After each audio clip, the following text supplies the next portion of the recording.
Hindi. Sa tingin ko hindi ako, sabi ko. Binigyan niya ako ng kakaibang tingin. Anong ibig mong sabihin, sabi niya. Sabi mo nandito ako pagbalik mo, at sasabihin mo sa akin ang lahat. Ipinaliwanag ko, hindi ako nandito, kaya hindi mo masasabi sa akin. Saan ka pupunta? Tanong niya. Sa ibang lugar, sagot ko. Nag-pout siya. Anong ibig mong sabihin? Sa ibang lugar. Wala kang pakialam, sabi ko. Parang bata ka kung umasta, sabi niya. Mag-mature ka na. 21st century na. Nagbago na ang mga bagay. Nagbago ka na. Sumang-ayon ako, nagbago ako, pero hindi naman masyado, maliban sa kaunting uban sa aking balbas.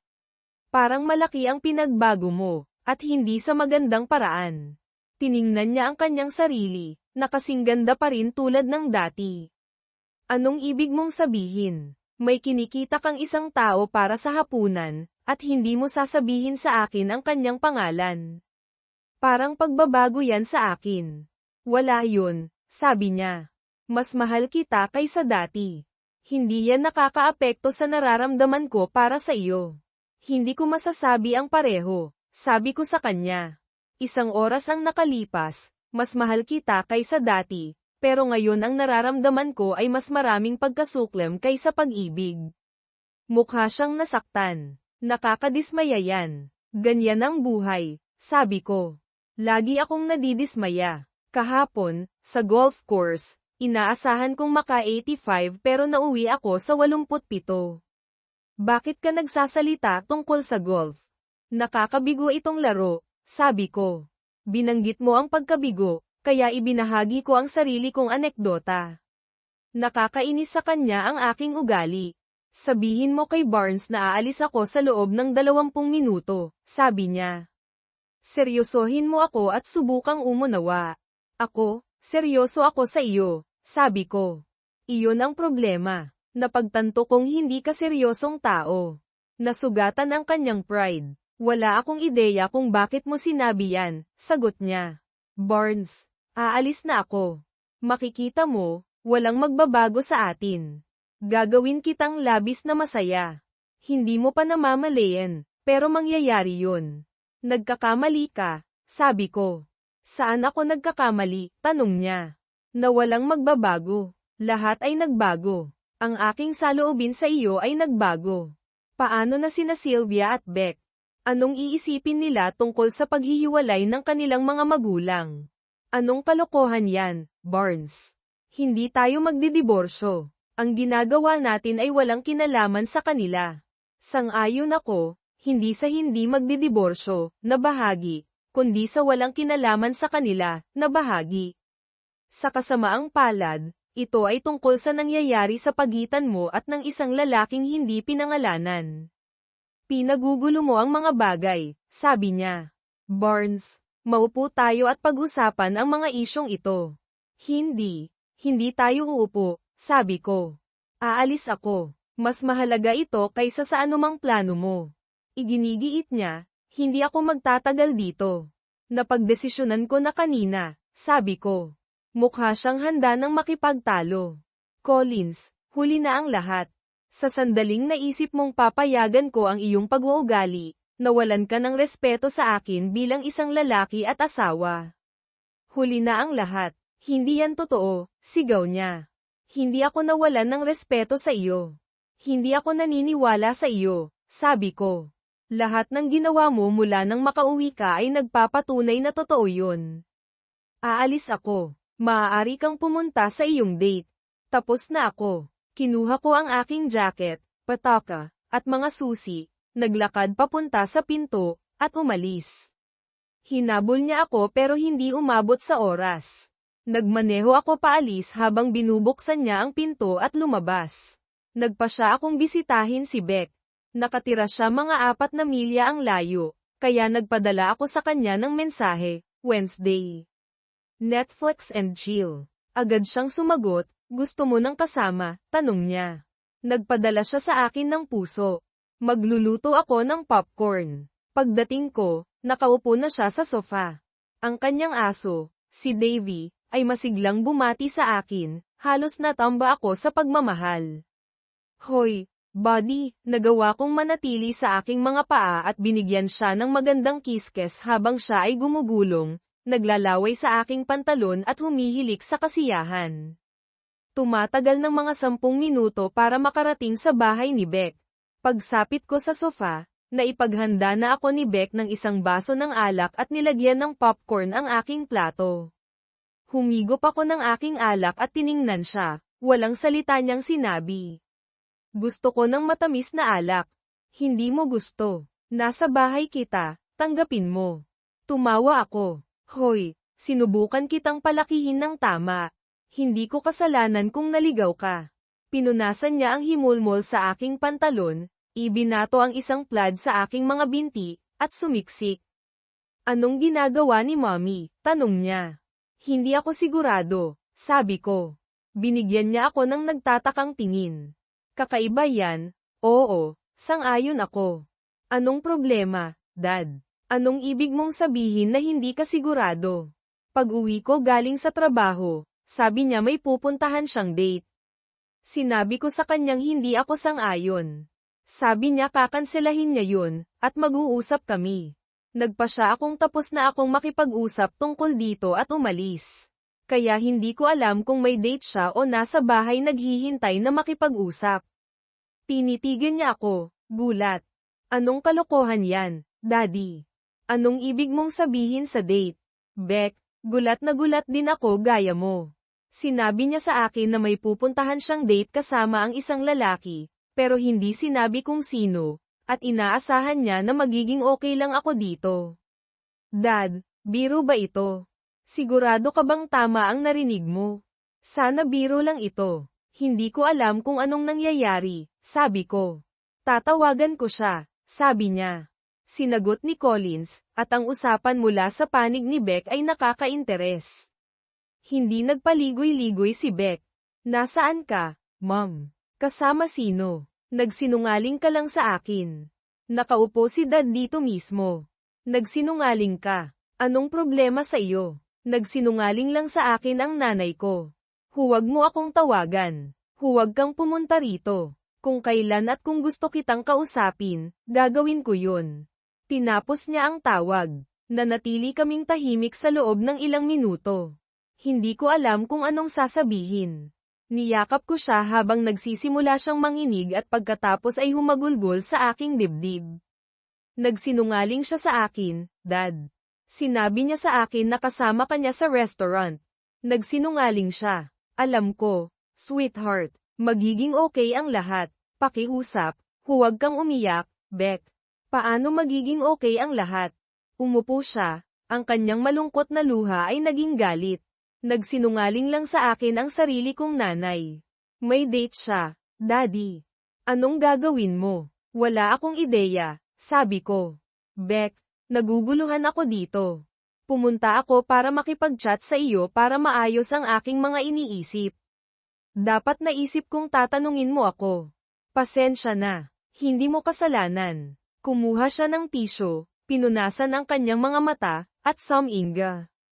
Tiningnan niya ako, pagkatapos ay humiga sa ibabaw ni Davy, na humihilik bilang pagtutol. Pagkatapos ng ilang minuto, bumalik siya sa akin, sumiksik sa kanya. Laging pinapakalma ako ni Davy, sabi niya, niyayakap ka laging pinapakalma ako. Sinabi ko sa kanya, mas mabango ka kaysa kay Davy. Humadyak-jak siya. Ew, medyo mabaho. Kausapin mo ako, Daddy. Saan nanggaling to? Anong nangyayari sa pagitan ninyo ni Mom? Anong gagawin mo? Ako, gusto kong sumagot, pero hindi ko alam. Gulat ako. Sa loob ng 1 minuto, naupo siya sa katahimikan. Dapat nating tawagan si Sylvia, sabi niya. Kinuha niya ang kanyang cellphone. Hoy, nasaan ka? Kailangan kitang pumunta rito ngayon din. Hindi. Napakahalaga nito. Magkikita tayo mamaya. Nasa Straps siya, sabi ni Beck. Club yun malapit dito. Kailangan niyang sumakay ng Uber. Kumain kami ng popcorn at uminom ng alak, nag-uusap ng mahina tungkol sa maaaring nangyayari kay Collins. Dumating si Sylvia mga 20 minuto ang nakalipas. Binati niya si Davy at pagkatapos ay sumama sa amin sa sofa. Si Sylvia, na 3 taon mas matanda kaysa kay Beck, ay palaging malapit sa kanyang kapatid. Si Beck ay isang maliit na blonde tulad ng kanyang ina, habang si Sylvia ay mas matangkad, na may buhok at mga mata ng kanyang ina, isang bahagyang mas malaki at mas madilim na bersyon niya. Niyakap niya kaming dalawa. Anong nangyari? Tanong niya. Anong emergency? Nasa party ako. Dapat okay ang lahat. Tiningnan siya ni Beck nang may pagdududa. Hindi maganda yan. Nakapag-hi ka. Tumawa si Sylvia. Nagkaroon ako ng 2 margarita at isang cocktail. Okay, Dad, gumawa ka ng kape, utos ni Beck. Seryoso to, pagsapit ng nakagawa na ako ng kape at nakainom na si Sylvia ng kanyang pangalawang tasa, nasabi na sa kanya ni Beck ang lahat. Mukhang nagulat si Sylvia. Daddy, may iba pa rito, hindi ba? Nag-aaway ba kayo? Mga problema sa kwarto. Nag-aaway kami minsan, oo, pero hindi nahihigit pa noong nakatira pa kayo rito. Madalas kaming nag-aaway tungkol sa inyong dalawa, sabi ko. Sinuntok ako ni Beck sa bicep.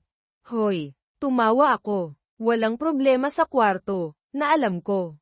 Kung mayroon man, wala pang sinasabi ang nanay ninyo. Kailangan ko siyang kausapin, sabi ni Sylvia. Beck, pati ikaw. Kailangan mo siyang kausapin. Daddy, bakit hindi ka nalang nagtagal at kinausap siya? Siguro dapat ginawa ko yun, pag-amin ko.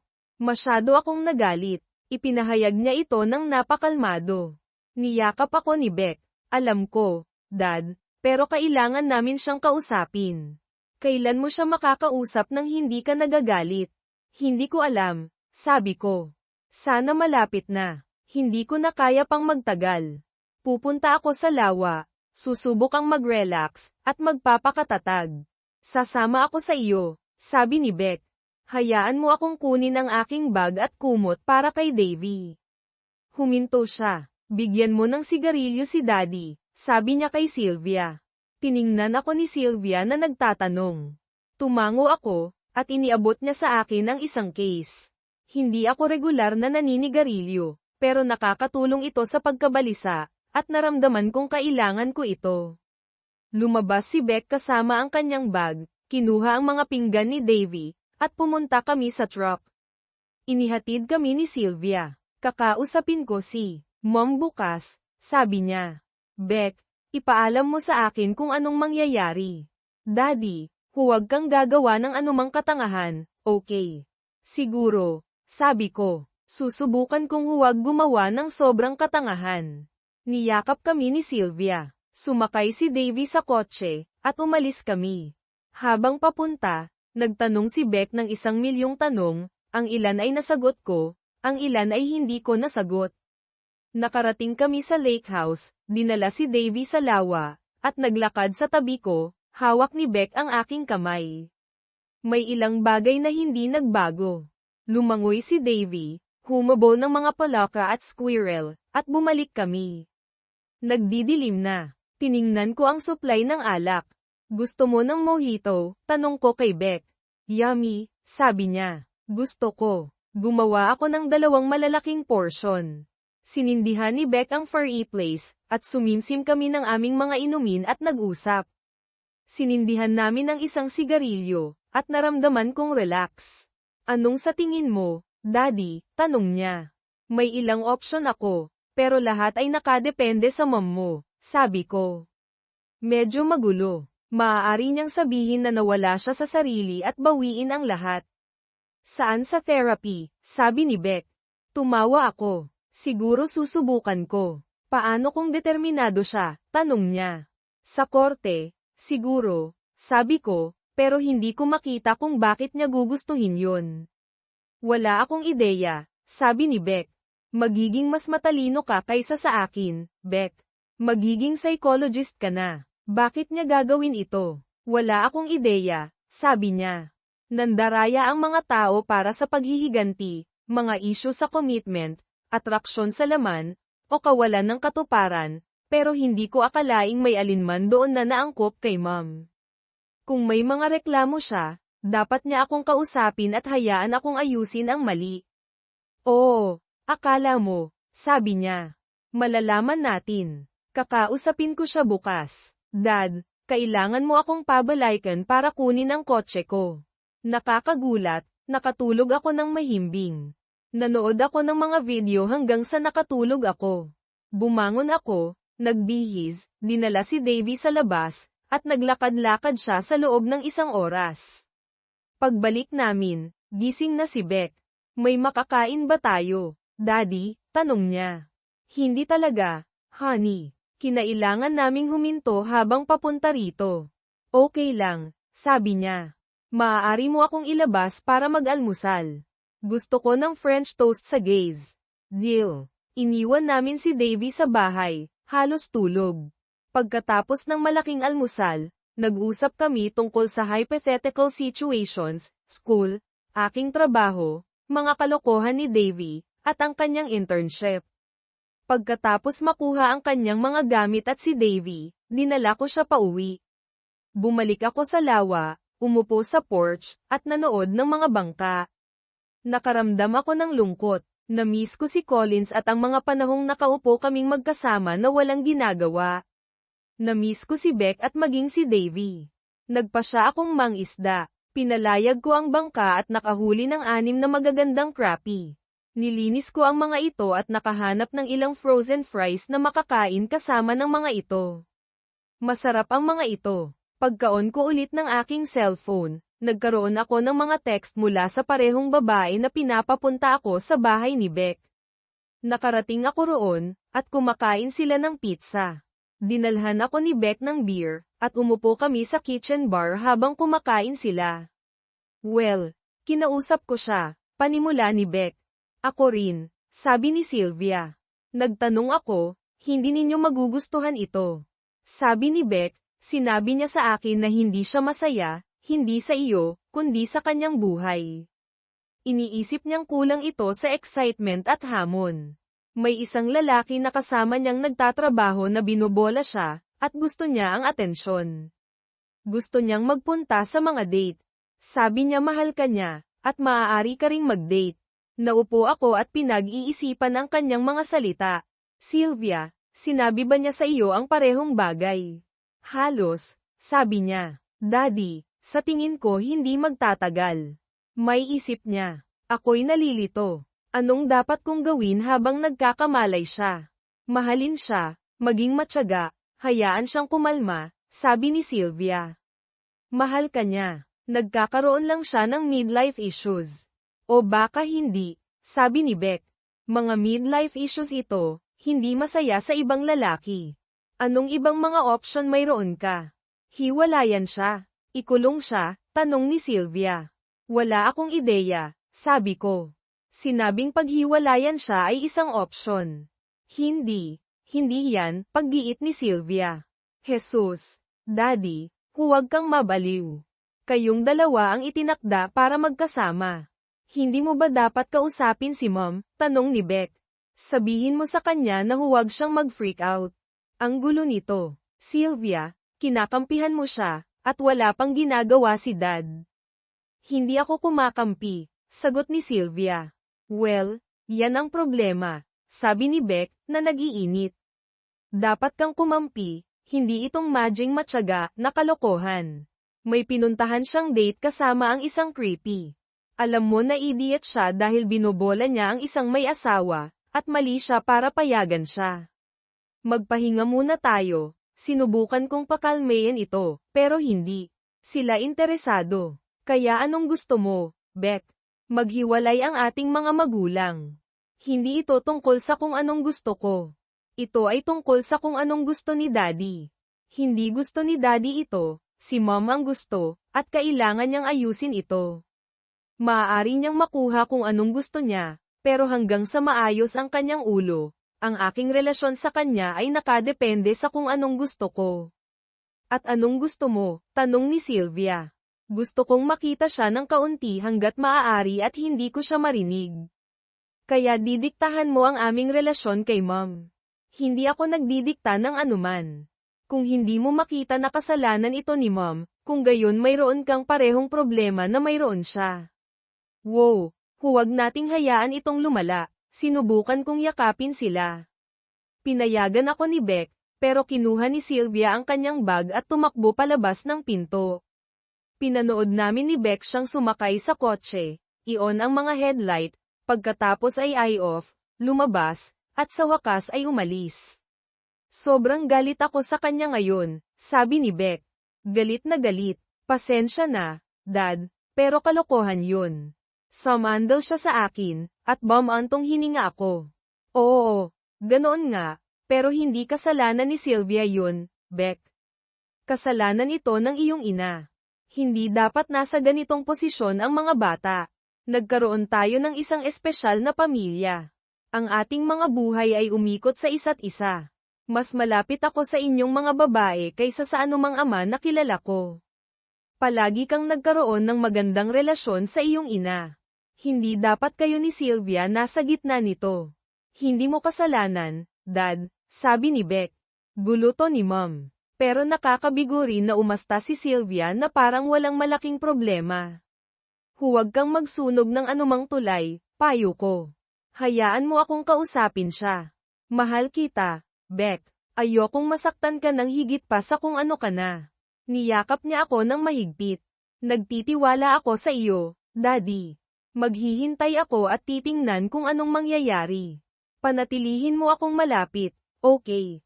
Palagi. Paniniguro ko sa kanya. Panahon na para harapin si Collins.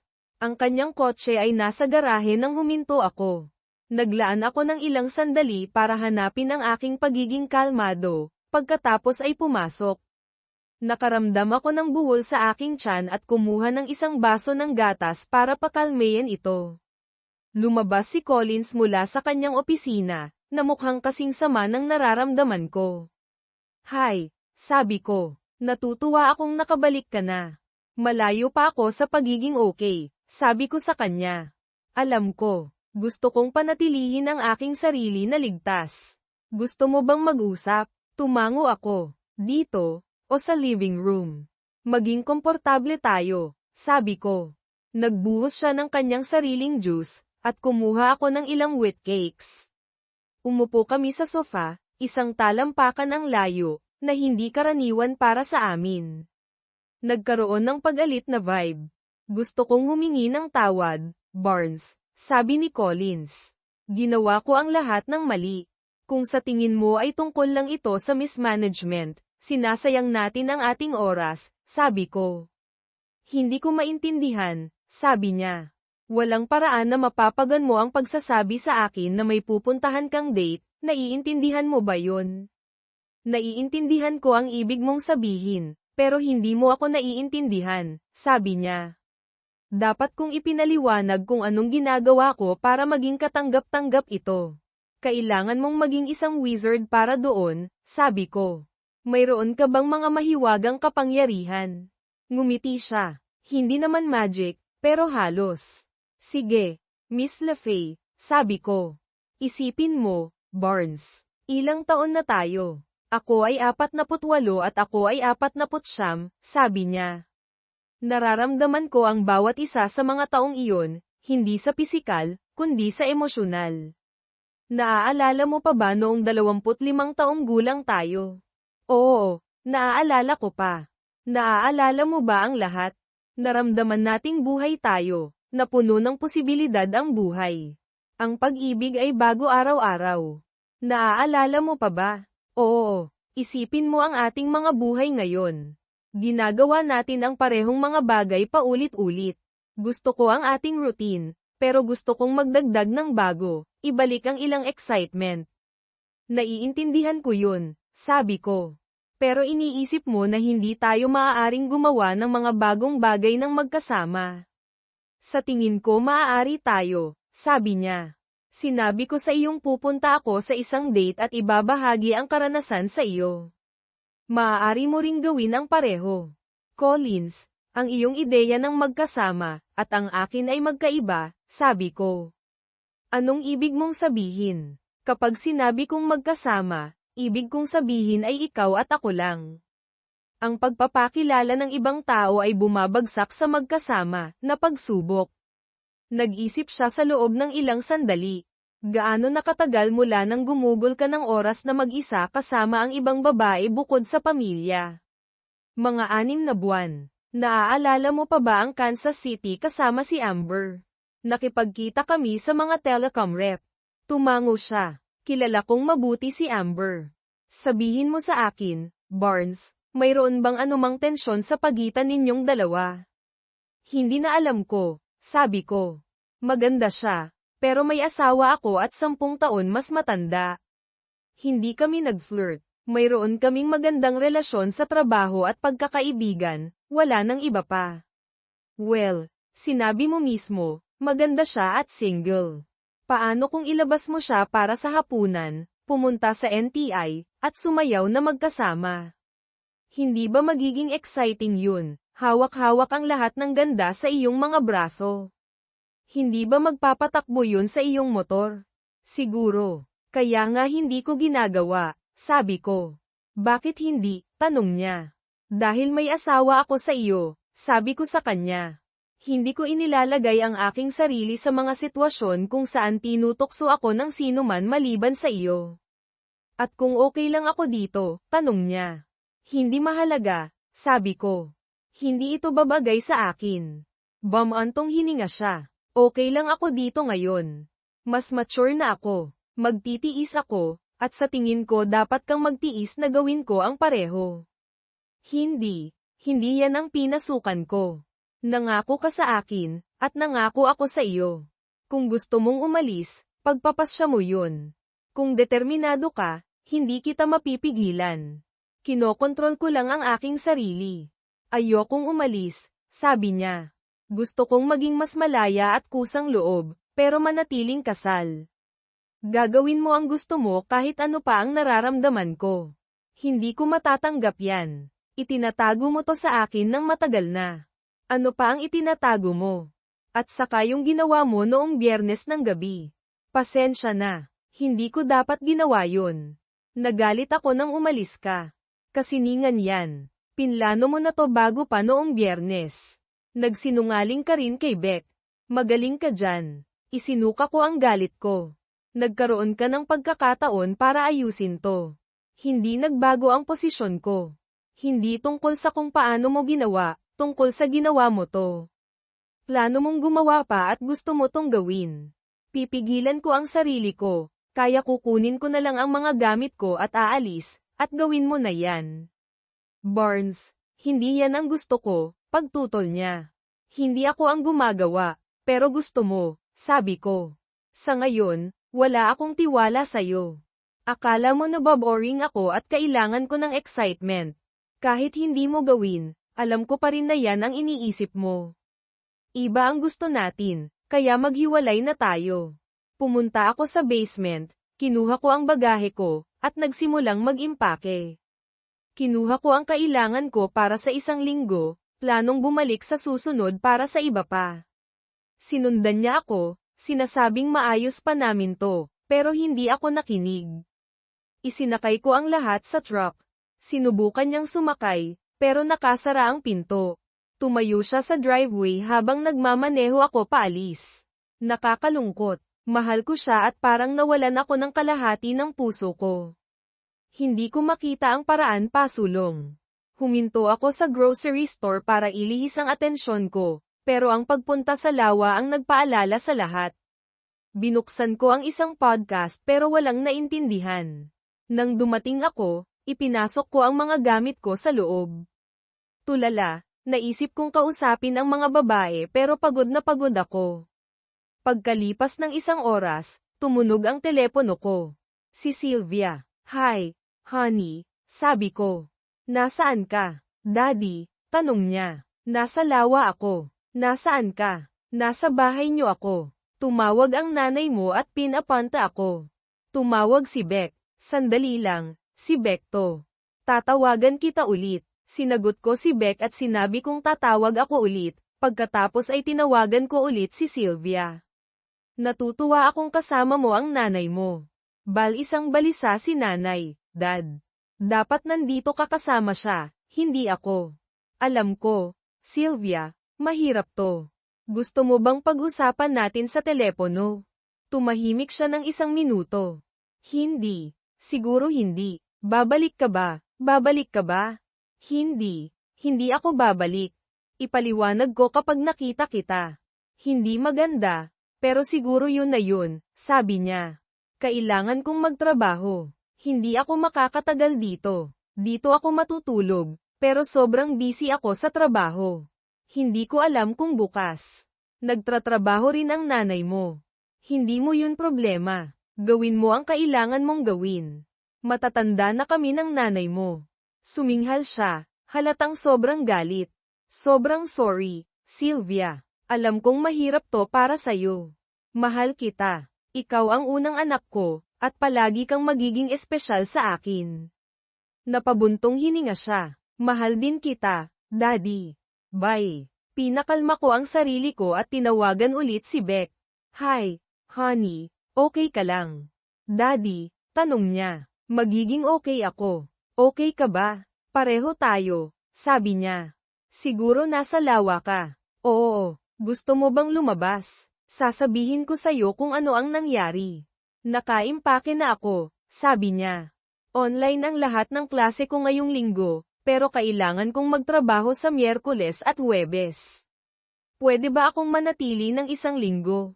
Hindi mo kailangang magtanong. Gugugulin ko ang bawat segundo kasama ka, sabi ko sa kanya. Alam kong nandyan ako sa loob ng 1 oras. Nakapaghanda na ako, sabi ko habang naglalabas ng pagkain. Narinig ko ang pagbukas ng sliding door, at ang pagkatok ng mga kuko ni Davy. Inaamoy niya ang pagkain, kaya binigyan ko siya ng pagmamahal at ang taba na tinanggal ko sa pork chops habang naghuhugas ako ng kamay. Niyakap ako ni Beck mula sa likuran. Niyakap ko rin siya pabalik. Ang bango, sabi niya. Hindi, Davy. Pinunasan niya ang bibig nito at pinakalma. Nagsimula kaming kumain. Sa tingin ko hindi naging maganda, sabi niya. Hindi. Marami siyang paliwanag. Nauwi sa nabob o-ring siya at gusto niyang maging bata ulit. Fine, sabi niya na umiirap. Kung nakikita mo si nanay bilang isang kliyente, ano ang sasabihin mong problema sa kanya? Hindi ko siya ituturing na kliyente, pero kung may lumapit sa akin na may kwento niya, sasabihin kong depressed sila, nahaharap sa pagbabago. Walang midlife crisis. Akala ko totoo yun. Hindi yun diagnosis. Transitional period yun. May mga taong nararamdaman ang kanilang mortalidad at nagsisimulang gumawa ng mga hanggal na bagay para mapanatili ang ilusyon na immortal sila. Wow! Sino ang mag-aakalang ang baby ko ay sobrang talino? Ngumiti siya. Oo, ako nga. Huwag mong kalimutan. Sa tingin mo dapat ba siyang magpatingin sa therapist? Sasabihin ko sa kanya, pero hindi ako makikialam. Naiintindihan ko. Sorry na nasangkot ka dito. Hindi mo kasalanan, sabi niya. Naaawa rin ako sa'yo. Malalagpasan natin to. Oo, wala tayong ibang pagpipilian. Dumating si Sylvia noong Martes ng gabi. Gumawa si Beck ng potato salad, at nag-ihaw ako ng hamburgers. Kumain kami sa porch. Dad, gulo-gulo si nanay, sabi ni Sylvia. Oo, halos ganun na nga. Anong gagawin mo? Tanong niya. Gusto niyang umuwi ka. Nangako siyang kalilimutan ang lahat ng to. Nakikita niya ang pinsalang nagawa niya at nagsisisi siya. Sigurado ako, sa isang banda. Anong ibig mong sabihin? Sa isang banda. Mahirap ipaliwanag. Kailangan ko ng 1 minuto. Mga babae, gusto nyo ng inumin. Anong meron kayo? Tanong ni Sylvia. Mayroon akong mga gamit para sa Palace Yum, sabi ni Beck. Gusto ko nun. Gusto rin ni Sylvia, kaya naghalo ako ng mga inumin at tinipon ang mga iniisip ko. Nagpakumpiyansa kami, at handa na ako hanggat maaari. Sylvia, nakikipag-date ka pa rin ba sa lalaking yun, dickwit, tukso ni Beck? Tumawa si Sylvia. Hindi. Napagtanto kong isa siyang tanga. Mayroon akong bagong boyfriend na nagngangalang Richard. Oh, my God, tumawa sila ng malakas. Sinubukan ko ulit. Kung sinabi ni Richard sa'yo na naboboring ka, ano ang mararamdaman mo? Hindi maganda. Hindi ako boring. Hindi ka boring. Pero kung nararamdaman niya yun, makikipagtalo ka ba sa nararamdaman niya? Nakikita ko ang ibig mong sabihin, sabi niya. Beck, hindi mo gusto ang passes. Sylvia, hindi mo gusto ang nyog. Ganyan kayo nararamdaman. Mag-iiba ba ang pakiramdam nyo kung sabihin ko sa inyo? Hindi. Sabi ni Beck. Talaga bang sinabi ni nanay na naboboring ka? Hindi sa mga salitang yun. Marami siyang sinabi tungkol sa kung gaano kasaya ang buhay noon, kung paano tayo nakakulong sa isang rut, at gusto niyang ibalik ang excitement na yun. Nararamdaman mo ba yun, Dad? Tanong ni Beck. Siguro konti, sabi ko. Alam kong hindi na ako 25, pero gusto ko ang ginagawa natin. Kung hindi, gagawa ako ng ibang bagay. Wala akong nakikitang mali dyan, sabi ni Sylvia. Ano ang sinabi ni nanay na gusto niyang gawin? Iba't ibang bagay, pero hindi kasama ako. Gusto niyang habulin ng ibang mga lalaki at gusto silang i-date. Oh, my God, sabi ni Beck. Paano ko hahawakan to? Pwede ko bang sabihin sa kanyang mali siya? Hindi pwedeng pagtalunan ang mga damdamin. Bigla bang lilito ang excitement? Hindi. Sabi ni Beck. Honey, talagang naniniwala ka bang bigla lang to pumasok sa isip niya noong Biyernes? Matagal na niyang iniisip to at walang sinabi sa akin. Alam ko, sabi ni Beck. Ako rin, dagdag ni Sylvia. Dad, kung mag-therapy siya at magbago ang isip niya, maayos niyo ba? Umiling ako. Akala niya pwede niya lang sabihin sa akin na magde-date siya, at okay lang ako. Sobrang walang respeto yun. Lumubog si Sylvia sa upuan. Alam ko, Dad. Paano kung talagang nagsisisi siya? Sabi niya. Nagsisisi siya na hindi niya sinabi sa akin ng mas maayos, hindi sa paggawa nito. Kakausapin ko siya. Sabi ni Sylvia. Beck, pwede ka bang tumulong? Kung papayag siyang magpatingin sa therapist, gagawin ko, kung hihingi siya ng tulong, sabi ni Beck, pero kailangan niyang gustuhin ito mismo. Umalis si Sylvia na hindi masaya. Nagpatuloy kaming mag-usap ni Beck sa kanya, ngunit tinanggihan ni Collins ang therapy at binanggit lamang ang couples counseling.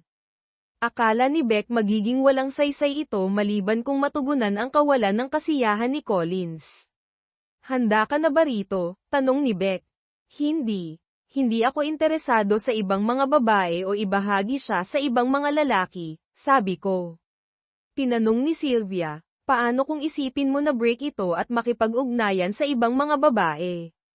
Pagkatapos, kapag naayos na ni nanay ang sarili niya, pwede kayong bumalik sa normal. Pwede ba? Tanong ko. Paano kung sa loob ng ilang taon? Naboboring na naman siya. Bukod pa rito, wala akong kakilalang hot chicks, kahit gusto ko man, at walang naghihintay sa labas. Tumawa silang pareho. Mukha kang maganda para sa edad mo, sabi ni Sylvia. Kung naghahanap ka, wala kang magiging problema. Hindi ako interesado, sabi ko. Hindi. Sylvia, hindi ko kaya. Nadidismaya ka ba, sa isang banda? Oo, sabi niya. Ayaw ko kapag hindi kayo magkasama ni nanay, pero nirerespeto kita sa pagkilala sa sarili mo at sa pagpapanatili sa iyong mga moral. Salamat. Pagkatapos ng 2 buwan na walang pagbabago, naghain ako ng diborsyo. Tumawag agad si Collins. Sobrang layo na nito, Barnes. Dinidiborsyo mo ba ako? Wala kang dahilan para gawin yun. Ano ang sasabihin mo sa judge? Hindi ko kailangang sabihin sa kanya. Yun ang kahulugan ng no-fault divorce. Ano ang sasabihin mo sa iba? Nagkaroon kami ng hindi pagkakaunawaan, at diniborsyo mo ako. Wala akong sasabihin sa kanila.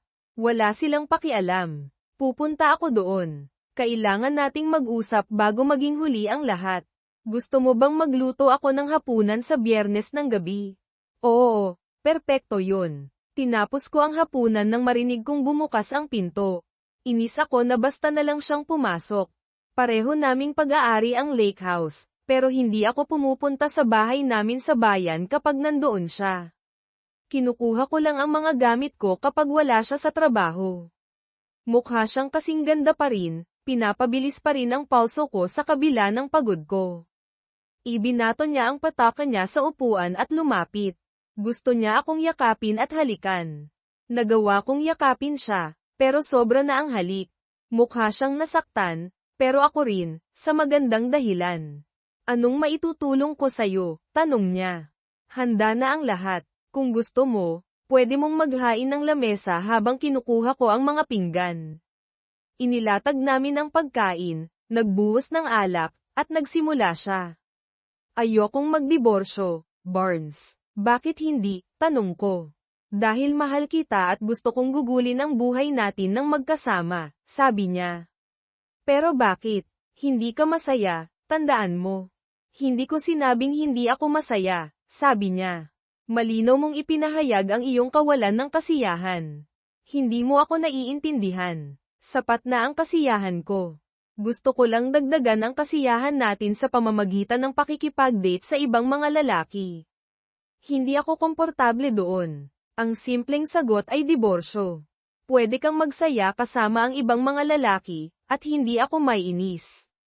Hindi ko maintindihan. Gusto kong manatiling kasal at magsaya kasama ang ibang mga lalaki. Tinapos namin ang hapunan at lumipat sa sopa. Ganon na yun, tanong niya. Kahit mahal kita at pinili kita, ayaw mo akong pakasalan. Oo, Collins, tama yun. Tumingin ka sa akin, Barnes, sabi niya. Umakyat siya sa kandanggan ko, hinahalikan ako ng madamdamin. Sa isang sandali, nawala ako sa mga sensasyon, ngunit pagkatapos ay tumigil ako sa pagtugon.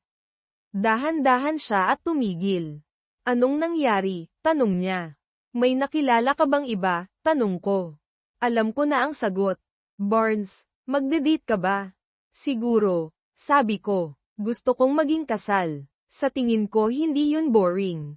Pwede ba akong maging isa sa mga babaeng date mo? Siguro, pero hindi pareho ang nararamdaman ko sa'yo. Siguro titigil ako sa pagiging galit, pero hindi ako maghihintay. Tumayo siya, kinuha ang pataka niya. Sabihin mo sa akin kung magbabago ang isip mo, sabi niya, at umalis. Nasa korte ang diborsyo, at humingi ng counseling ang abogado niya. Ipinaliwanag ng judge na kailangan niyang i-schedule ito kung hilingin ng isang partido. Hindi ko gagawin to, sabi ko sa abogado ko. Alamin mo, hindi ko kaya, ito ang batas. Paano kung bawiin natin ang petisyon para sa diborsyo? Uutusan pa rin ba niya ito? Nagulat siya. Hindi. Sa tingin ko hindi niya kaya. Yan ba ang gusto mo? Oo, gawin mo, sabi ko. Nagulat ang lahat, at mukhang nagmamagaling si Collins. Pagkatapos ng mga paglilitis, sinabi ko sa kanya, hindi ako pipiliting gumawa ng kahit ano. Hanggat hindi mo tapos to, huwag mo akong kontaken. Hindi na kita kakausapin kung yan ang gusto mo. Nalaglag ang panga niya, at umalis ako. Sinubukan niya akong kausapin sa loob ng 2 buwan, kahit sa pamamagitan ni Sylvia. Lumala ang relasyon ni Beck sa nanay niya, na nagdulot ng tensyon sa pagitan ni Beck at Sylvia.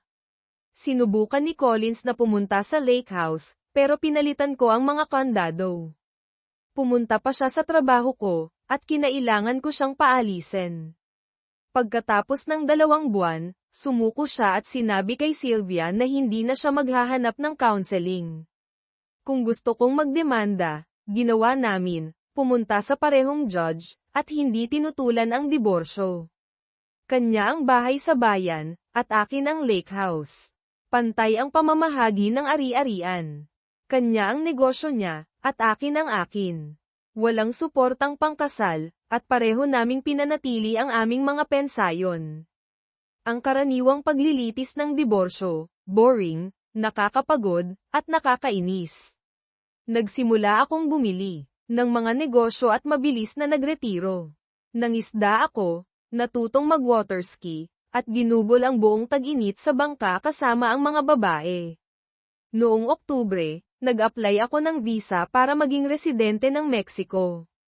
Bilang turista, pwede akong manatili ng 180 araw, na nagbigay sa akin ng oras para pagdesisyonan ang kinabukasan ko.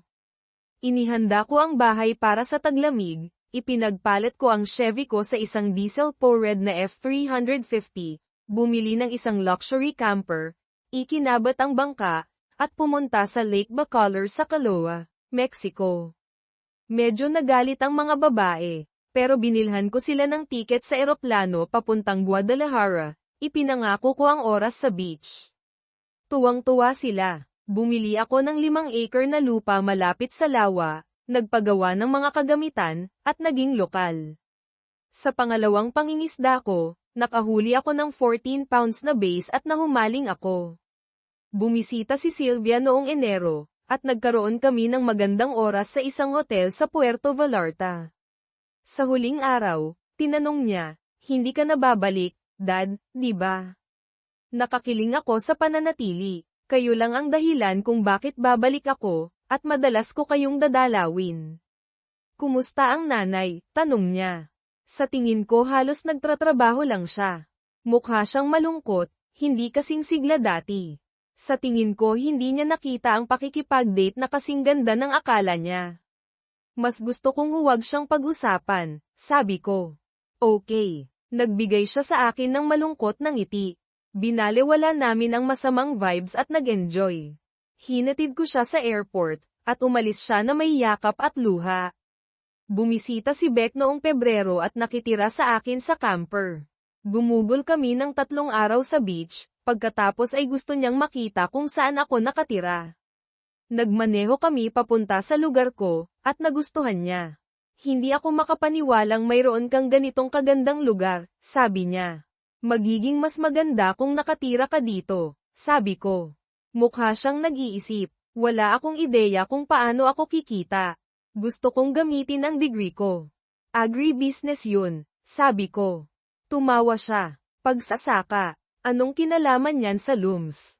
Napasok ako sa machine tools mula sa pagtatrabaho sa isang farm implement dealership. Nagsimula yun sa paggawa ng mas matigas na pins para sa combines. Wala akong ideya, sabi niya. Well, may mga paraan para magamit ang degree mo. Ipaliwanag, sabi niya. Psychologist ka. Nakikinig ka lang sa mga alalahanin ng mga tao. Ginagawa rin yun ng mga bartenders. Tumawa siya. Nanatili siya ng 2 linggo, pagkatapos ay lumipad pabalik. Miss ko siya pero bumalik ako agad sa aking nakaka-relax na pamumuhay. Pagkalipas ng 6 na buwan, tumawag siya. Kailangan ko ng pabor. Kung kaya ko, gagawin ko. Kailangan ko ng loan, malaking loan, o kulang lang sa cash. Malaking loan, sabi niya. Gusto kong bumili ng cabin. Existing lodge ba yun? Nagpapasok ba siya ng kita? Pwede ko bang makita online? Umaasa akong pupunta ka para makita yun. 10 milya ang layo sa Lake Bacolor. Talaga. Sinuri mo na ang mga libro. Oo, kumikita siya ng maganda. Mayroon silang bar, kaya pwede kong pakinggan ang mga problema ng mga tao. Tumawa ako. Magkano ang kailangan mo? Ipinakita niya sa akin ang isang nakakagulat na numero. Wow, Beck, lumaki ka. Go big or stay home, sabi niya. Maghahanda ako ng payment plan, sabi ko. Sabi niya, dapat short term lang. Kapag pag-aari ko na ang negosyo at nagpakita ako ng kita, makakakuha ako ng bank financing. Sa ngayon, para akong walang credit rating. Naiintindihan ko, sabi ko. Sobrang cool nun, Beck. Magiging masaya na nandito ka. Titingnan ko at sasabihin ko sa'yo kung ano ang iniisip ko, pero kailangan mong makita ito para sa sarili mo. Pagkalipas ng 3 linggo, dumating siya, at sinuri namin ang lugar. Nag-cater ito sa mga mangingisda, karamihan mula sa US, at mukhang isang magandang pamumuhunan. Pagkalipas ng 6 na buwan, pag-aari na ni Beck ang negosyo at pinatakbo ito ng maayos. Naging lokal na celebrity si Davey, at gumugol kami ng maraming oras ng magkasama. Minsan nagtratrabaho si Beck sa bar, at masayang panoorin siyang gamitin ang kanyang mga kasanayan sa psychology. Unang klase ang restaurant at laging matao, ngunit laging may upuan para sa akin sa kusina. Isang Biyernes ng gabi, tinanong ako ng chef kung okay lang sa akin kung may isa pang bisita na umupo kasama ko. Pumayag ako. Nang bumalik siya kasama ang bisita, nalaglag ang pangako. Napakaganda niya, eleganteng nakadamit ng dilaw na outfit na nagpatingkad sa kanyang kutis. Mayroon siyang buhok na kumikinang at kulay itim na may ilang kulay abo, matataas na cheekbones, at madidilim na mata. Ipinakilala kami ng chef, Miss Valiente. Ito si Mr. Barton. Siya ang tatay ng lady of the house. Tumayo ako habang umuupo siya at ipinakilala ko ang sarili ko. Barnes, please, walang mister sa panahon ng hapunan. Tumawa siya, isang mababa at musikal na tunog na bumihag sa akin. Pwede mo akong tawaging Nita, sabi niya. May accent ang Ingles niya ngunit walang mali, ang kanyang boses ay mababa at banayad. Nag-order na siya ng isang baso ng sangria. Nahirapan akong maghanap ng sasabihin sa napakagandang babaeng ito. Medyo matao, sabi ko. Buti na lang may mesa sila. Hindi ako nagpareserba, sabi niya. Kadalasan, nakakahanap si Tomas ng upuan para sa akin, pero ngayong gabi ayaw kong umupo sa bar para iwasan ang isang tao. Ako, well, ligtas ka sa akin. Ang misyon ko ay ilayo ang mga nakakainis na bisita sa mga magagandang babae.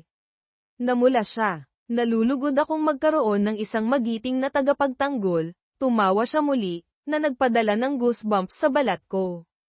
Madalas ka bang kumain dito? Oo, tulad ng sinabi ni Thomas, pag-aari ng anak ko ang lugar na to, at kahit marunong akong magluto, mas gusto kong pumunta dito. Ah, sweet Beck. Sabi niya. Gustong-gusto ko siya. Nagiging magkaibigan kami. Magandang marinig yan. Malapit ka ba nakatira? May bahay ako sa Kaloa River at pati na rin sa Los Mochis. Medyo mobile ako, Nita. Mayroon akong 5 acres malapit na may ilang gusali, isang truck, at isang camper. Gusto ko na pwede akong pumunta kahit saan. Kamakailan ka lang lumipat dito mula sa US, katulad ni Beck. Nandito na ako ng halos 1 taon. Bumisita si Beck, nahulog sa lugar na to, at binili ang cabin na to. Anong nagdala sa'yo dito? Pangingisda sa una, paliwanag ko. Ibinenta ko ang negosyo ko sa States at gustong maglakbay. Anong uri ng negosyo ang mayroon ka? Tanong niya. Pagkatapos ay nag-atubili siya. Humihingi ako ng paumanhin, wala akong pakialam doon. Tumawa ako. Hindi mo kailangang humingi ng paumanhin. Gumawa ako ng mga pyesa para sa mga kumpanya tulad ng Caterpillar at John Deere. Ah, ang industrial tycoon, sabi niya na may napakagandang ngiti. Hindi malamang, pero matagal na akong retired. Pero napakabata mo pa. Maswerte ako kung ang pagreretiro sa edad na 49 na ay itinuturing na maswerte. Hindi ako retired, sabi niya. Pwede na ako. Pero pakiramdam ko may mga bagay pa akong dapat gawin. Tulad ng ano, tanong ko. Kung okay lang na magtanong ako. Isa akong smuggler, sabi niya ng mahina. Nang makita ang reaksyon ko, tumawa siya. Nagbibiro lang ako. May pag-aari akong pharmaceutical company na nagsusupply ng mga prescription medication sa Mexican Social Security Institute. Wow, napakaganda naman, sabi ko. Kaya rin ako nakatira sa Los Mochis, sabi niya. Siguro dapat na akong magretiro at maging isang slacker at dreamer na katulad mo. I hope this is helpful. Let me know if you need anything else. Tumawa ako. Napakahusay mong magsalita ng Ingles. Salamat, tanong niya. Lumipat kami sa Espanyol. Oo, ikwento mo sa akin si Nita, nakangiti niyang sabi. Marami akong ektarya sa tabing ilog, ilang kabayo, at maraming baka ng Gelbvia. Hindi ko sila kilala ng personal, sabi ko, na nagpatawa sa kanya. Kailangan kitang ipakilala sa ilan, sabi niya. Tumawa ako. Nakakatawa ka. Maaari ko bang itanong kung umiiral ba si Mr. Valiente? Hindi. Dati, namatay siya sa pagsabog ng planta ng petrochemical. Ikinalulungkot ko, Nita. Ayos lang. 11 taon na ang nakalipas. Naaalala ko ang masasayang sandali. Kumusta si Barnes? Tanong niya. May ina si Beck. Oo. At isa pang anak na babae, si Sylvia. 3 taon siyang mas matanda kay Beck. Ipinakita ko sa kanya ang larawan ni Sylvia. Napakaganda niya. Hindi siya nakatira dito. Hindi. Nakatira siya sa Estados Unidos kasama ang kanyang ina. Hiwalay na kami ng asawa ko 2 taon na ang nakalipas. Masakit ba ang paksang iyan? Dati, pero hindi na masyado ngayon. Iba ang gusto namin. Gusto niya ng bukas na pag-aasawa, at hindi ko gusto. Ikinalulungkot kong marinig iyan. Ganyan ang buhay. Sabihin mo, maaari ba kitang isama sa hapunan sa susunod na weekend? Gusto ko, pero kailangan kong pumunta sa Las Mochis hanggang sa susunod na Martes. Kumusta ang Biyernes pagkatapos? Mukhang maganda. Maaari ko bang makuha ang numero mo? Sige, sabi niya, ipinasok ang kanyang numero sa aking telepono. Siguro kapag sisunduan mo ako, ipakikilala kita sa ilang baka, kinikilig niyang sabi. Inihatid ko siya sa kanyang kotse, isang bagong silver na BMW Z4. Hinalikan niya ako sa pisngi, at parang kuryente. Napakagandang kasama sa hapunan, Barnes, sabi niya. Salamat sa pagpayag na sumama ako sa iyo. Ako ang nag-enjoy. Hindi ako makapaghintay sa ating hapunan. Nasa iyo ang numero ko, tawagan mo ako sa hapon. Gagawin ko, pangako ko. Isinara ko ang kanyang pinto at pinanood siyang umalis. Napakaganda niya, at makikipag-date siya sa akin. Parang high ako. Nang pupunta na akong magpaalam kay Beck, tuwang-tuwa siya. Nagustuhan mo ba siya? Hindi ba siya kamangha-mangha? Inaya mo ba siya sa date? Ikaw ang nag-set up sa akin, sabi ko. Oo, ginawa ko. Perpekto siya para sa iyo. Pumayag ba siya? Oo, sa susunod na Biyernes, pero kailangan ko ng transportasyon maliban sa truck. Maaari mong gamitin ang kotse ko. Salamat, Beck. Kailangan ko na ring magkaroon ng sarili ko sa lalong madaling panahon. Kinabukasan, tinext ko si Nita. May 2 masasamang babae na nagkakasundo laban sa akin. Nagpadala siya ng mga smiley face na may puso. Ang paglaban ay walang saysay. Nagtapat na si Beck, sabi ko. Hindi ako makapaghintay sa ating dinner date. Nagpadala siya ng higit pang mga emojis. Parang kawalang hanggan ang mga araw. Hindi ko naramdaman ito simula noong high school ako.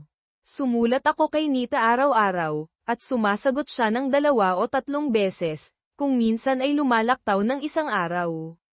2 beses kaming nag-usap sa telepono. Ang pakikipag-usap sa kanya ay isang bagong karanasan. Nagpapalit-palit siya sa pagitan ng Espanyol at Ingles, na nagkukwento sa akin tungkol sa kanyang araw. Parang magkaibigan na kami magpakailanman. Nang makabalik siya, tumawag siya, at lumaki ang excitement. Minaneho ko ang kotse ni Beck sa halip na ang truck para sa aming unang date.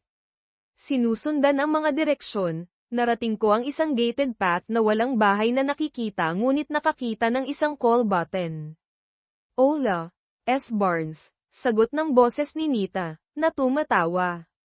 Bumukas ang gate, at nagmaneho ako sa isang mahabang driveway papunta sa isang malaking mansion sa isang bangin na may napakagandang tanawin ng ilog. Isang batang babae ang nagbukas ng pinto. Napakaganda niya, mga 12 o 13, at ipinakilala ang kanyang sarili bilang Pia, anak ni Nita. Ikinagagalak kitang makilala, Pia, sabi ko sa Espanyol. Kamukha mo ang iyong ina. Nagsasalita ka ba ng Ingles? Oo, nagsasalita ako ng Ingles, Espanyol, at Pranses, sabi niya, namumula. Mas marunong ako ng Ingles kaysa sa Pranses. Sigurado akong magaling ka sa lahat ng iyon. Gusto kong isama ang iyong ina sa hapunan. Ayos lang ba sa iyo? Tiningnan niya ako ng kritikal. Oo, napakagiliw mo para sa isang mas matandang lalaki. Tumawa ako. Bolero ka, at hindi ako matanda. Kinikilig siya. Sigurado akong mahal na mahal mo si Beck. Ganoon din, sabi ko, hawak ang kanyang kamay. Inihatid niya ako sa isang malaking open space. Ito si Zeneta, Ipinakilala niya ang mas matandang babae. Inaalagaan niya ako sa bahay kapag wala si mama. Gusto mo ba ng inumin habang naghihintay kami? Ano ang iminumungkahi mo? Tanong ko. Umiinom ako ng lemonade. Mayroon din kaming mga juice at adult beverages. Mukhang masarap ang lemonade, at tawagin mo na lang akong Barnes. Sige, Barnes lang, sabi niya, na kumikislap ang mga mata sa pagtawa. Nagbuhos siya ng lemonade, at dinala namin ang mga baso sa living room na may sliding glass doors na bumukas sa isang porch at isang mahogany deck na tinatanaw ang ilog at lambak. Gusto ko dito, sabi ni Pia. Umupo tayo at mag-usap. Hindi ka nabanggit ng iyong ina, sabi ko. Siguro nahihiya siyang magkaroon ng isang kahanga-hangang anak na babae. Hindi niya sinasabi sa sino man ang tungkol sa akin dahil sa takot na mas magugustuhan nila ako kaysa sa kanya, biro ni Pia. Tumawa kami habang si Zeneta, nagdala ng higit pang lemonade. Salamat, Zeneta, sabay naming sabi, na nagpakilig muli kay Pia. Nagnanakaw ka ng mga iniisip ng ibang tao, sabi niya. Lahat ng tao sa paligid ko ay nakasuot ng tinfoil hats, biro ko. Baka mayroon kami. Dapat ko bang babalaan ang aking ina? Hindi. Kailangan kong malaman kung ano ang iniisip niya upang mapasaya siya. Magandang plano iyan, sabi niya. Ito ang unang date ko sa loob ng maraming taon, sabi ko. Kailangan ko ang anumang kalamangan na makukuha ko. Magiging handa na ba ang iyong ina sa lalong madaling panahon? Gusto niyang gumawa ng isang entrance. Bababa siya sa lalong madaling panahon. Salamat, P. Narinig ko ang boses ni N, mababa at paos, at lumingon para makita siyang bumababa sa hagdan. Napakaganda niya sa isang simple, eleganteng puting linen dress na may puntes sa neckline, sleeveless at tan na platform sandals. Nakasuot siya ng malapad na puting sombrero at nag-pose para magpakita ng impresyon. Kita mo, binawi ako ni Pia sa aking pagkatulala. Napakaganda mo, Mama. Hindi ka ba sumasang-ayon, Barnes? Nilinaw ko ang aking lalamunan. Oo, Nita, napakaganda mo. Ngumiti siya. Nakilala mo na ba ang Preol? Oo, at napakasarap, Pia. Sana makita kita madalas. Ikaw ay isang kaakit-akit na babae. Tinapos ko ang aking lemonade at lumapit kay Nita. Hindi mo nabanggit ang maliit na kagandahang ito. Gusto kong maging sorpresa siya. Alam kong mahal mo ang iyong mga anak na babae, at gusto kong mahalin mo ang sa akin. Siya ang buhay ko, Barnes. Oo, nakikita ko iyan. Pumunta kami sa isang kalapit na restaurant na may masiglang kapaligiran. Napakasarap ng pagkain at musika, at sumayaw ako kasama si Nita, na isang kamanghamanghang mananayaw. Hindi malilimutan ang paghawak sa kanya sa isang mabagal na sayaw. Ang pagmamaneho pabalik sa kanyang lugar ay isang pagkalito ng kaligayahan. Sa kanyang pinto, hinalikan niya ako, at ito ay nakuryente. Bago ako umalis, inanyayahan niya akong isama si Beck at gumugol ng isang araw kasama siya at si Pia sa susunod na Sabado. Tinawagan ako ni Sylvia noong Martes ng hapon. Dad, kailan ako maaaring tumambay kasama mo at ni Beck? Kumusta ang walong ngayong gabi? Naghahapunan kami sa bahay ni Beck. Sige, maaari mo ba siyang tanungin at padalhan ako ng snap? Sige, may mali ba? Hindi, kailangan lang kitang makausap. Kailangan din kitang kausapin palagi. Mahal kita, Sylvia. Mahal din kita, Daddy. Ayos lang kay Beck, at nasa living room niya kami nang tumawag si Sylvia. Pagkatapos ng karaniwang pag-uusap, sinabi niya, Dad, Beck, ayaw kong tumira dito nang wala kayo. Pagod na akong makipag-date sa mga tanga, ayaw ko sa trabaho ko, at ginugulo ako ni Mama. Gusto kong lumipat dyan. Talaga, tuwang-tuwa si Beck, kahanga-hanga iyon. Sylvia, makakakuha ka ba ng trabaho? Tanong ko. Sa tingin ko nakahanap na ako. Binibili ko ang travel agency na nagbobok ng mga cabin sa lawa, kasama na ang sa iyo, Beck. Wow, pinlano mo talaga ito, sabi ko. Sylvia, gusto ka naming makasama dito. Sigurado ka ba? Positive. Gusto muna kitang makausap, kung sakaling ayaw mo. Humihikbi siya, na nagpabigat sa aking puso. Sylvia, ikinalulungkot ko na pinagdudahan mo iyan. Mahal kita, at gusto kitang palaging nasa buhay ko. Ako rin, SIL. Ikaw ang nakatatandang kapatid ko. Naaalala mo noong pinatawan mo si Jamie Myers dahil sa pambubuli sa akin, kinikilig siya. Oo, ginawa ko. Isa siyang creep. Kailan mo balak lumipat? Maaaring tumagal ng 1 o 2 buwan, ngunit nagsimula na ako. Nakakapanabik ito. Hindi ako makapaghintay, sabi ni Beck. Nag-usap kami ng 1 pang oras. Nang gabing iyon sa camper, pinagnilayan ko kung gaano kaganda ang buhay ko. Lumipat na si Beck, nakilala ko si Nita, at ngayon ay lilipat na rin si Sylvia. Hindi na magiging mas mahusay pa ang mga bagay. Noong Biyernes, tinanong ko si Nita kung dapat ba akong magdala ng kahit ano. Sabi ni Beck, napakasarap ng ginagawa mong piko. Dalhin mo iyan. Bumili ako ng mga sariwang sangkap at gumawa ng isang malaking mangkok. Noong Sabado, isinama namin ang truck sa bahay ni Nita. Naisip ko kung ano ang iisipin ni Nita at Pia dito. Malinaw na hindi sila mahirap, at hindi rin ako, ngunit gusto ko ang aking pagpili ng simpleng pamumuhay. Iisipin kaya nila na isa akong tramp? Malalaman natin. Tumakbo si Pia pagdating namin at niyakap si Beck, pagkatapos ay niyakap ako. Pupunta tayo sa ilog. Ginawa ni Mommy ang lahat para sa taco feast. Yum! Sabi ni Beck, halika sa loob. Sabi ni Pia, nag-iimpake sina Mama at Zeneta. Dinala niya kami sa loob ng kusina, kung saan sila nag-iimpake ng mga cooler at basket. Tumulong kami, at sa lalong madaling panahon ay handa na ang lahat. Dinala ni Barnes ang kanyang truck. Perpekto ito para sa pagdadala sa amin. Nagpatawa sa akin ang kanyang pagkakasabi. Napakagandang babae. Sumakay kami sa kotse kasama sina Beck at Pia sa backseat, at si Nita sa harap kasama ako. Habang nagmamaneho kami, itinuro ni Nita ang iba't ibang gusali. Napakagandang kasama namin kayo, sabi ko. Hindi ko sana nalaman ang daan palabas dito. Tumawa siya. May ilang lugar na maaari mong puntahan, sabi niya. May mga kamalig para sa iba't ibang pag-andar. Anong uri ng mga gusali? Tanong ni Beck.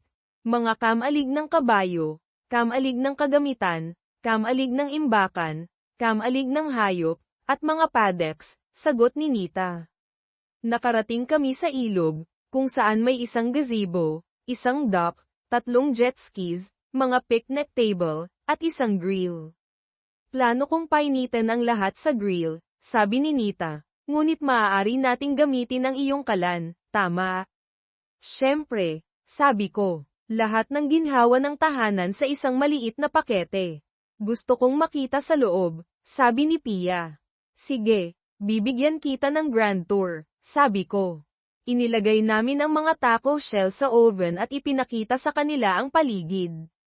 Ginalugad ni Pia ang bawat sulok, humiga sa kama, umupo sa mga upuan, at tiningnan ang app. Dinala niya at ni Beck ang aming mga gamit sa mga mesa, na nagbigay sa akin ng pagkakataong halikan si Nita. Tumugon siya ng isang madamdaming halik na nag-iwan sa aming dalawa na walang hininga. Hello, beautiful, sabi ko. Hindi ako makapaghintay na gawin iyan. Ako rin, bulong niya. Bumalik sina Beck at Pia, at naghanda kami ng tanghalian. Pinuri ng lahat ang aking piko, at nagkwentuhan kami ng 1 oras bago iminungkahi ni Pia ang jet skiing. Nagpalit ng swimsuit ang mga babae, at nagsuot ako ng aking swim trunks. Mabilis naming inilunsad ang mga jet ski. Maaari ba akong sumama sa iyo, Barnes? Tanong ni Pia. Gusto ko iyan, sabi ko. Ikaw ang magmaneho, pagkatapos ay ako naman, at si Mom ang sasama sa iyo. Nang lumitaw si Nita at Beck sa kanilang mga bikini, sandali akong natigilan. Si Nita ay lalong napakaganda. Nahuli niya ang aking tingin at namula. Handa na? Tanong niya. Sumakay kaming lahat sa mga jet ski. Nanguna si Nita, at naglakbay kami sa upstream ng mga 5 milya. Itinuro niya ang isang bangin na may isang lubid na nakakabit sa isang puno. Pinatay namin ang mga makina. Gusto mo bang mag-swing sa lubid? Tanong niya. Tuwang-tuwa si Pia. Oo, napakasaya, sabi niya.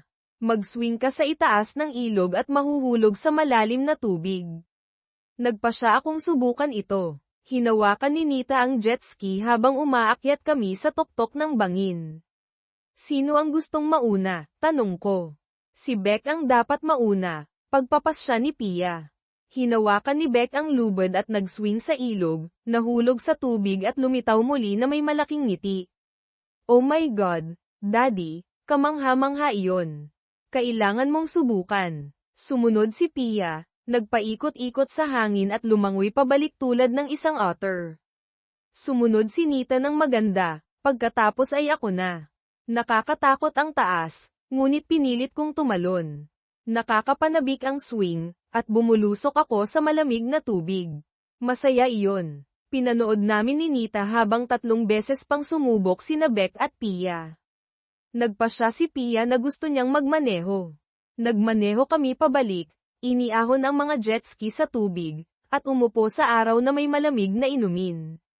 Nang papalapit na ang gabi, nag-impake kami at bumalik sa bahay. Nagpasalamat kami sa kanila para sa isang napakagandang araw, at nagpalipas ako ng hapunan. Kumusta ka, Daddy? Tanong ni Beck. Mabuti naman. Medyo pagod. Ang araw at tubig ay talagang nakakapagod. Hindi iyon ang ibig kong sabihin. Ang ibig kong sabihin, tungkol kay Nita at Pia. Si Pia ay isang maliit na manika. Imposibleng hindi siya magustuhan. At si Nita, well, nagkaroon ako ng mga damdamin na hindi ko alam na mayroon ako. Pinapasaya niya ako sa pagiging malapit sa kanya. Maganda siya, mainit, nakakatawa, matalino, isang magaling na ina, at independyente. Siya ang lahat ng gusto ng isang lalaki. Alam ko, mukhang gusto ka rin niya. Sinabi niya sa akin na sa tingin niya maaari kang maging Thiwan. Isa lang ang maaaring maging Thiwan, sabi ko. Tumawa siya. Huwag mo lang guluhin. Naglaan ako ng maraming pagsisikap dito. Gagawin ko ang aking makakaya. Salamat, Beck. Ngayon kailangan mo ring mag-focus sa paghahanap ng pag-ibig. Gagawin ko. Naging abala ako sa trabaho, ngunit bukas ang aking mga mata. Niyakap ko si Beck at nagmaneho pa uwi. Nagsimula kaming magkita ni Nita ng 2 o 3 beses sa isang linggo. Kung minsan ay isinasama ko si Pia sa pangingisda o water skiing kapag wala si Nita sa negosyo. Nahulog ako sa pagmamahal kay Pia na parang sarili ko siyang anak. Pagkatapos ng 4 na buwan, lubos akong umiibig kay Nita. Kapag magkasama kami, ako ang pinakamasaya. Kapag magkahiwalay, palagi ko siyang iniisip at pinapangarap. Nagte-text kami palagi, at nagpadala siya sa akin ng mga larawan sa Snapchat. Naghahalikan kami sa katapusan ng bawat date, at gusto ko siya sa lahat ng paraan. Nag-iingat ako, dahil espesyal siya sa akin. Mahal din siya ni Beck at Sylvia. Ang 4 sa kanila sina Nita, Pia, Beck, at Sylvia ay madalas na gumugugol ng oras na magkasama, mayroon man ako o wala. Isang Lunes, tinawagan ko si Nita at tinanong kung gusto niyang pumunta sa Tulum para sa weekend. Agad siyang tumawag pabalik, na tuwang-tuwa. Talaga, hindi pa ako nakapunta doon, pero narinig ko na maganda ito at may mga Mayan ruins. Nasa Los Mochis siya, at iminungkahi kong lumipad mula doon. Kumusta si Pia? Tanong niya. Para lang ba sa ating dalawa, o mayroon kang plano para sa kanya? Plano kong isama siya at tingnan kung makakasama rin sina Beck at Sylvia. Isang pagdiriwang ng pamilya. Tahimik siya sandali. Barnes, lubos akong naantig na itinuturing mo kaming pamilya ni Pia. Matutuwa ako doon, at sana makasama rin sina Sylvia at Beck. Parang mga anak ko sila. Mahal na mahal ka nila ni Pia, sabi ko. Mahal mo ba ako? Tanong niya. Tumigil ako, pagkatapos ay sinabi, Nita, gusto kong sabihin sa iyo ang lahat ng personal. Oo, naiintindihan ko. Sorry sa pagtatanong sa telepono. Pag-uusapan natin sa Tulum, Tumawa ako. Tiningnan ko ang mga flight. Ang isa ay aalis ng 3 ng hapon. Magiging handa ka ba? Aayusin ko ito, sabi niya. Magmaneho ng maingat kasama ang aking mga anak na babae. Nakapunta sina Sylvia at Beck, at tuwang-tuwa si Pia. Umalis kami sa pagmamaneho kasama si Pia bilang aming DJ. Nagpalitan kami sa pagpili ng mga kanta, na tinutokso ang isa't isa tungkol sa aming mga pagpipilian. Sinundo namin si Nita at pumunta sa airport. Maayos ang flight, at ang talum ay kasing ganda ng ipinangako ni Sylvia. Ang aming hotel ay maluho at nasa tabing dagat. Noong Sabado, nag-enjoy kami sa beach at sa asul na tubig. Sa gabi, pumunta kami sa isang open-air restaurant. Isinama ni Beck at Sylvia si Pia sa isang beach party at ipinaalam sa amin na matutulog siya sa kanilang silid ngayong gabi. Naiwan kami ni Nita. Naglakad kami pabalik sa hotel, at hinayla ko siya ng mahigpit sa akin. Well, hindi iyon kainahinala. Sa tingin ko ay na-set up tayo, Nita. Tumawa siya. Sa tingin ko tama ka. Ayaw mo ba, Barnes? Hindi ako tutol, sabi ko. Gusto ko iyan, basta gusto mo. Masaya ako, sabi niya. Dinala ko siya sa aking silid, gumawa ng inumin, at umupo kami sa sofa na nakayakap sa akin. Nita, nagtanong ka kung mahal kita. Gusto kong malaman mo na mahal kita ng higit pa sa inaakala ko. Simula nang magkita tayo, wala akong ibang iniisip kundi ikaw. Pinupuno mo ang aking puso, isip, at buhay. Mahal na mahal kita. Tiningnan niya ako sa aking mga mata, ang kanyang malalim, halos itim na mga mata na puno ng emosyon. Nakakasaya iyan, sabi niya. Mahal kita, Barnes. Pagkatapos mamatay si Ali hindi ko akalain na kaya kong magmahal muli, ngunit ngayon ay mayroon nakita, at pagmamayari mo ang aking puso. Ang puso ko ay pagmamayari mo. Gusto kong ibigay sa iyo ang buong ako. Oh my God, Nita, gusto ko ito simula nang una kitang nakita, sabi ko. Ikaw ang pinakamagandang babae na nakilala ko. Hindi ako natatakot, sabi niya. Ang tanging nakakatakot ay kung hindi mo ako mahal o gusto. Dapat akong baliw para hindi kita mahalin at gusto. Huwag mo itong pagdudahan. Ikaw ang pinakagustong babae na nakita ko, humadyak-jak siya. Hindi ko kailangan ng libu-libong lalaki, isa lang. Pagkatapos noon, nagtalik kami at natulog. Nagising ako sa sikat ng araw na dumadaloy sa kurtina at si Nita ay natutulog sa aking mga bisig. Napakaganda, kalmado, at mapayapa niya. Habang natutulog kami, may kumatok sa pinto. Bumalik ka na may warrant, sigaw ko. Si Beck iyon. Nagsuot ako ng aking robe, at hinayla ni Nita ang kumot sa kanyang sarili. Sumugod sina Beck, Sylvia, at Pia na may cart na puno ng almusal. Tumalon sina Beck at Sylvia sa kama kasama si Nita, na tumatawa at nag-uusap. Umupo si Pia sa aking kondongan, na umiikot ang kanyang buhok na kasing itim ng hating gabi sa paligid namin. Mahal mo siya, hindi ba? Tanong ni Pia. Mahal kita, at mahal ko rin siya, sabi ko, na niyakap siya ng mahigpit. Gusto kong maging anak mo, tulad ni Beck at Sylvia, sabi niya. Bumalong ang mga luha ng kaligayahan sa aking mga pisngi. Ikinararangal ko na nararamdaman mo ito, sabi ko. Susubukan ko ang aking makakaya upang maging lahat ng kailangan mo. Kasama ka ba, Ma'am? Tanong niya, para maging tunay tayong pamilya. Wala akong ibang gusto, sabi ko, pero kailangan ko munang makipag-usap sa iyong ina, tayong dalawa lang, at hindi pa ako handa ngayon.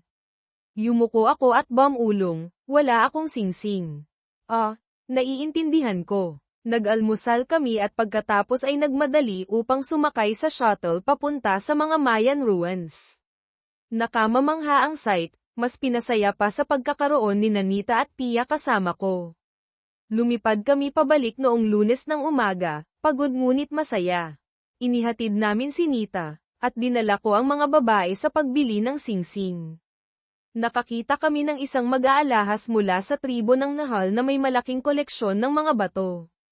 Pumili kami ng isang kulay kahel na fire opal na napapalibutan ng 4 na maliliit na brilyante. Sinabi ng mag-aalahas na maaari niya itong gawin sa loob ng 2 linggo at ipadala ito sa akin.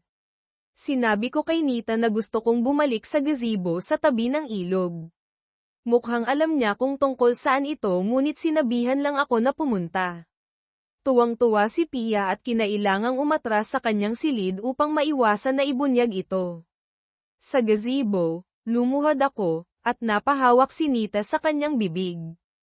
Nita, hindi ako magaling sa mga talumpati, ngunit mahal kita ng buong puso ko. Ayaw kong mabuhay nang wala ka at si Pia sa buhay ko. Papakasalan mo ba ako? Gagawin ko ang lahat upang matiyak na hindi mo ito pagsisisihan. Binuksan ko ang kahon, at inilahad niya ang kanyang kamay. Isinuot ko ang singsing, at sinabi niya, "Oo, Barnes, gusto kong maging asawa mo. Gusto kitang mahalin palagi." Hinangaan niya ang singsing. Hindi ako makapaniwala na nakakuha ka ng fire opal, ang aking paboritong bato. May nagsabi sa akin, sabi ko.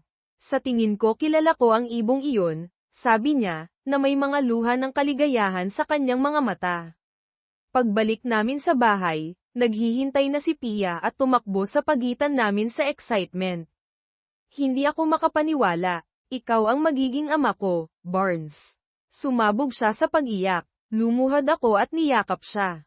Akala ko ay magpapasaya ito sa iyo, baby girl, nagdikit siya sa akin. Oo, ako lang, umaasa ako.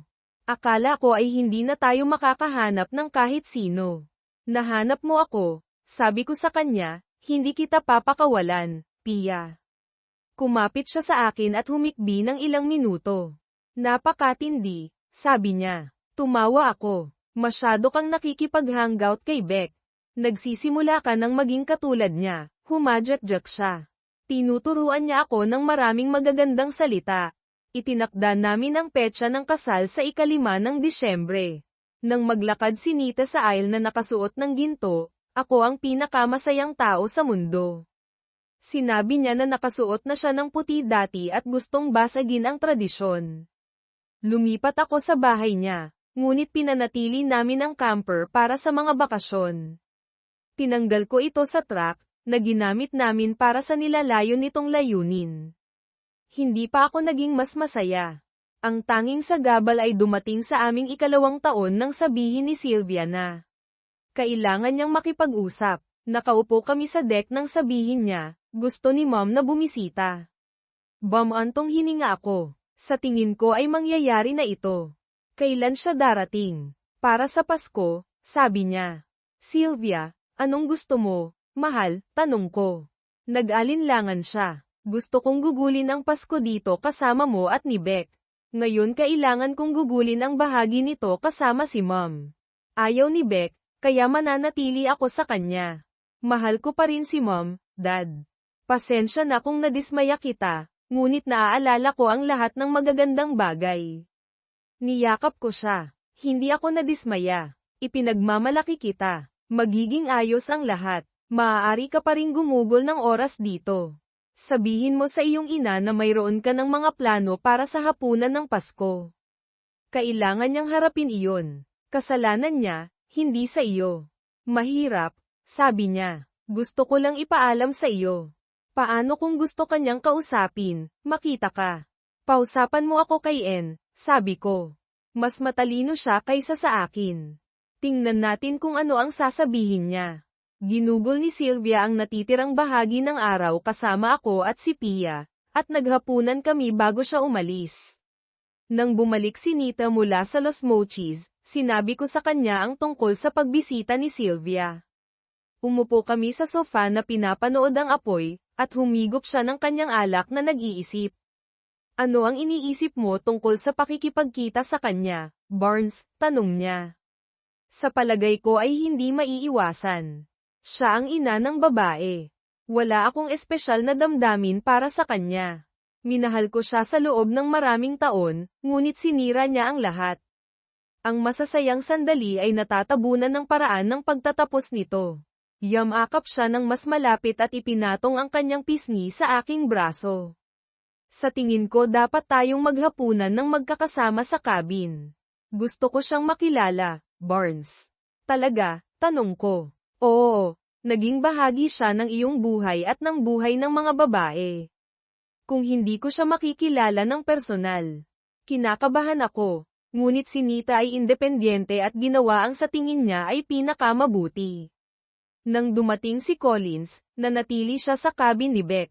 Hindi ko gaanong nakita ang mga babae, sa pag-aakalang gumugugol sila ng oras kasama siya. Nakilala nga ni Nita siya, at kung mayroon mang anumang isyo, hindi niya binanggit ang mga ito. Tinanong ko si Nita kung ano ang iniisip niya.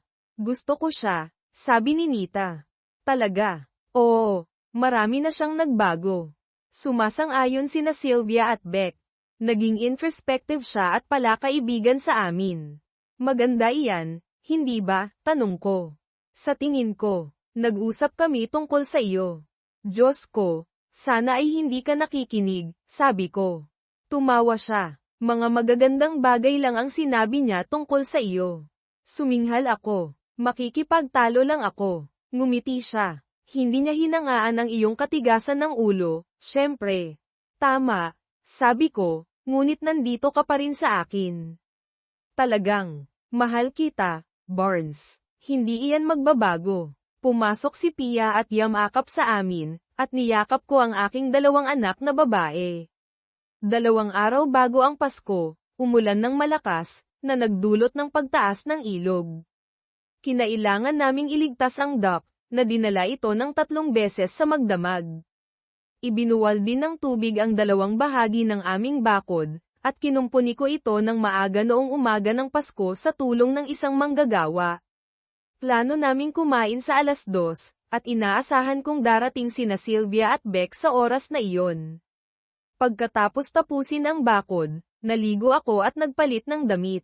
Nang handa na ako, hinanap ko ang mga babae ngunit hindi ko sila makita, bagaman naroon ang kotse ni Sylvia.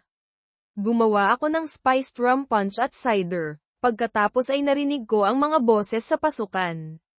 Tumakbo si Pia at umupo sa tabi ko. Nakahiga si Davy sa aming mga binti, na bumubuntong hininga ng may kasiyahan. Ang bango niyan, sabi ni Pia. Rum punch iyan, sabi ko. Sumipsip siya at kinunutan ang kanyang ilong. Mas mabango ito kaysa sa lasa nito. Tumawa ako. Nakuha ang lasa. Subukan mo na lang ang spiced cider. Kumuha siya ng